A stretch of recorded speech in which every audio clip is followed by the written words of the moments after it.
I think that would be the true definition of one plane swing that these guys talk about. Places, it could help eliminate a specific miss. You want the shaft to be on the same plane as the arm. You know, he raised the handle from about here to about here. That's like almost 20, 30 degrees worth of raising. What's up guys, it's your favorite Kiwi coach, and give me 6 months of your time and I'll give you the best golf swing of your life. So welcome back to your channel. In this particular video, we will be reacting to another YouTube golf instructor. This is going to be Todd Graves. He teaches the single plane golf swing, very similar to, I guess you could say, Bryson DeChambeau. And more notably, Todd Graves is kind of under the camp of Mo Norman. So if you're interested in the single plane golf swing, this is the perfect video for you. Let's go ahead and jump in. But before we get into the video, I want to give a quick shout out to our sponsor, and that is Kiwi Golf Japan. If you did not know, YouTube definitely does not pay the bills. So if you want to help support this YouTube channel after the video is over, there will be a link down below. Go ahead and click on that. Sign up for a Kiwi Platinum membership site. Not only are you going to help support this YouTube channel, you'll get access to over 330 videos on the site currently, and we update right around 20 videos every single month. Check it out and let's jump in. Hey, it's Todd Graves. You know, I don't believe in secrets. However, I do believe in biomechanics and putting your body in the most efficient positions possible. That's exactly what Bryson DeChambeau is doing, and Mo Norman, the greatest ball striker that ever lived. Today, I'm going to talk about the biomechanics of simplicity. I'm going to eliminate variables and make you a better ball striker. All right, let's stop it there. So to give you some context about the video that you're about to watch, this is again Todd Graves. He teaches the single plane golf swing. He was inspired by Mo Norman. He actually spent quite a lot of time with Mo Norman, learning the swing from him. And then now he basically teaches the one plane swing to a bunch of different golfers. So what they're specifically talking about in this particular video is going to be one of the most important variable reduction motions or setup positions that Todd Graves thinks that Bryson DeChambeau and Mo Norman have that you guys probably haven't thought about. So let's go ahead and get to some of the major points first. Once we start to get past those points and I react to them, I do have some very important information when it comes to the single plane golf swing. I don't think it actually exists. So we'll get to that part at the very end of the video. But for now, let's go hop into his points and I'll start to react to them.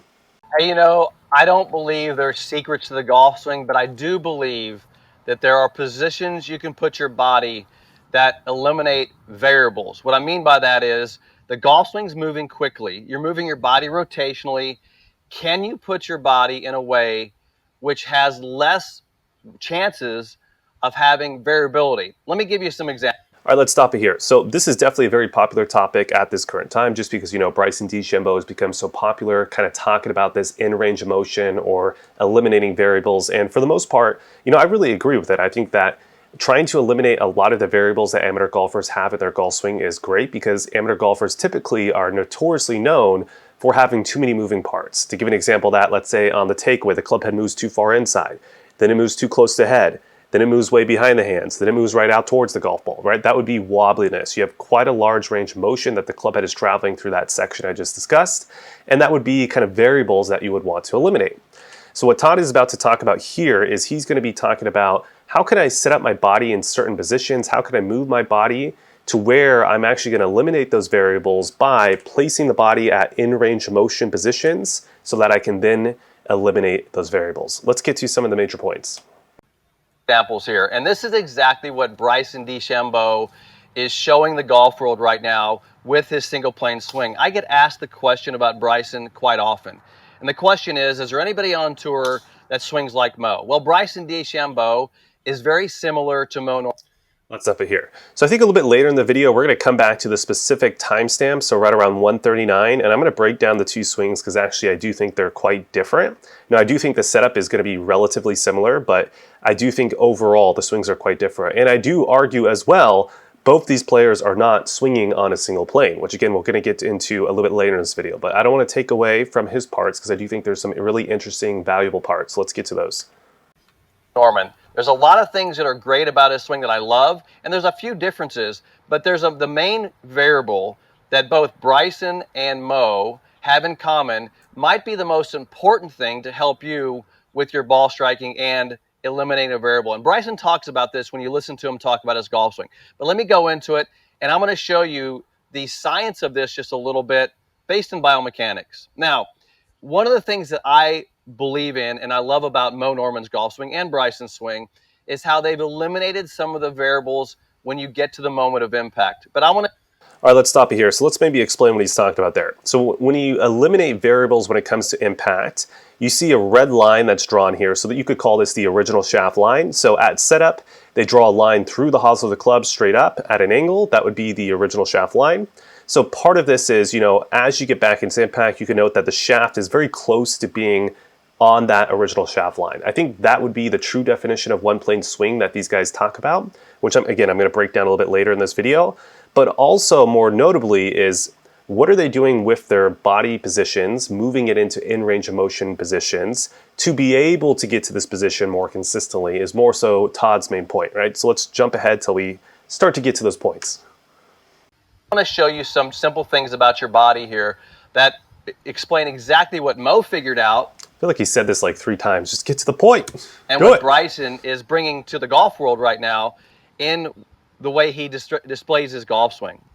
The first thing is, let's just talk about range of motion. Now, if you talk about the position of the body, what I always discuss is how can I put my body in a place where it limits the range of motion. I'll give you a quick example, and you know that I teach this. Okay, maybe I should just stop it here. So let me explain range of motion. So let's simply just take my arm right here, kind of this elbow joint.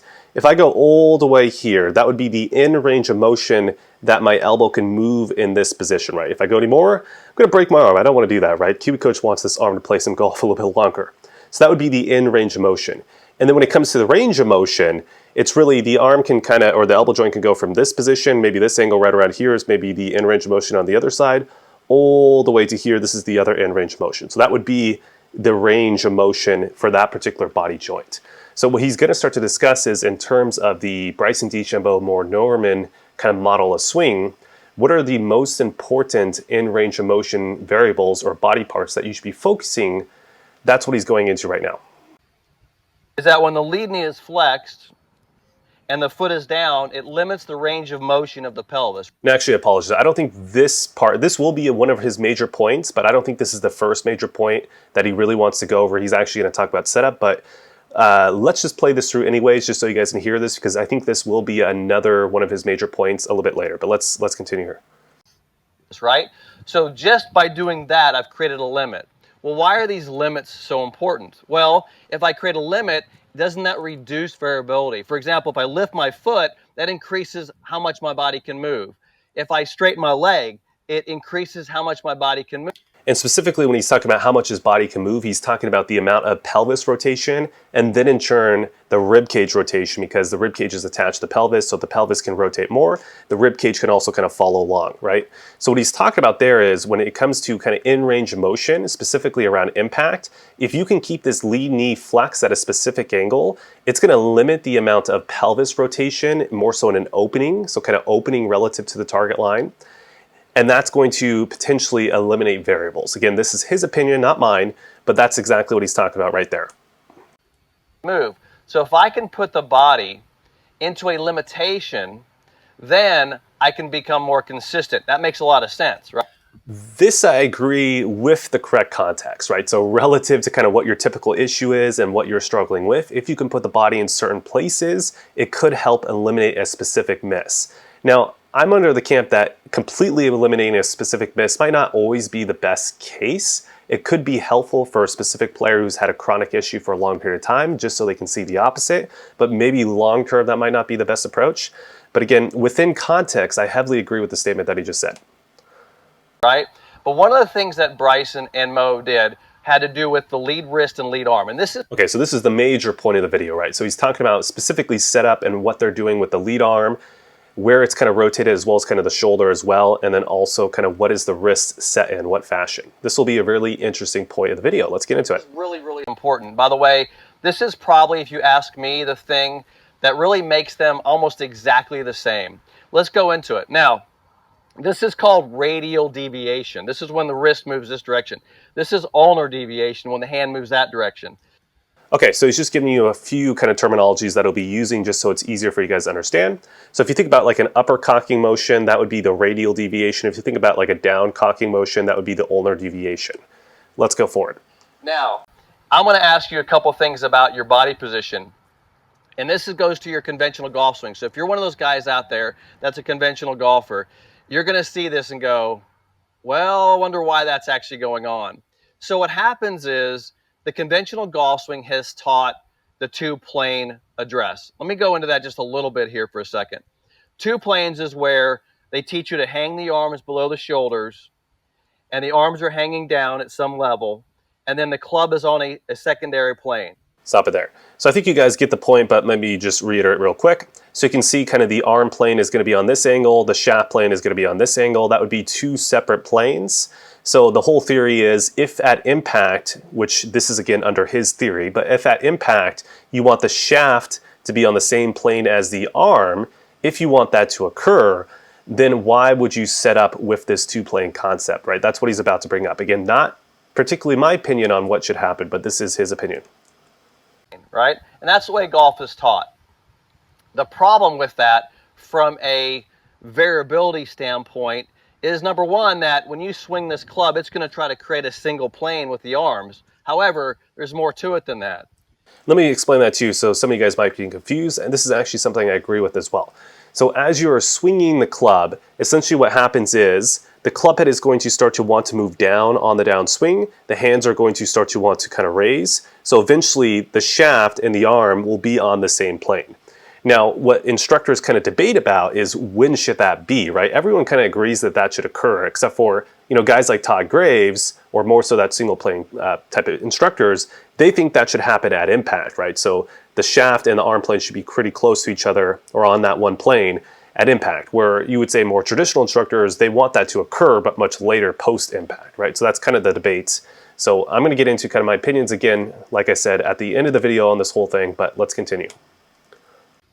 What's happening is you've put this lead wrist into a radial deviated position. All right, that's it for you guys on YouTube, but before you guys click off, let me give you some quick wrap-up points. So now, on the membership version of this video, I gave you my full breakdown opinion on what I think about the single plane golf swing and is it true or is it not. But for you guys on YouTube, you guys are going to have to sign up for the membership site to see that whole version, but I will give you a little bit of a clip from it, and I will give you a little bit of kind of what I broke down there. So if you take a look at this camera lid that I got right here, if I kind of twist it this way, this would be perpendicular to the ground, so like a 90-degree plane. If I twist it this way, this would be parallel to the ground, so it'd be a 0-degree plane. Typically, drivers are right around 45 degrees. So what happens here, that creates a 45-degree plane. Now, if that 45-degree plane has then been risen, I would classify that as not being on a single plane, right? You have risen the plane more vertical, so it's on a different plane than where it was at address. If you lower it, same thing. You're on a different plane than it was at address. If you twist it a little bit more horizontal or a little bit more vertical, those would also be different planes than it was at address. So keeping that information in mind, go take a look at Todd's golf swing, go take a look at Mo Norman's golf swing, and go take a look at Bryson DeChambeau's golf swing and tell me, are those players actually swinging on a one plane with the definition that I just gave you guys? If they are, well, comment down below, let me know. If they're not, also comment down and let me know below. Other than that, what I want you guys to go ahead and do is make sure to sign up for that Kiwi Platinum membership site. It really helps support this YouTube channel. Make sure to like, comment, subscribe, share, all that good stuff, and I'll see you guys in the next video.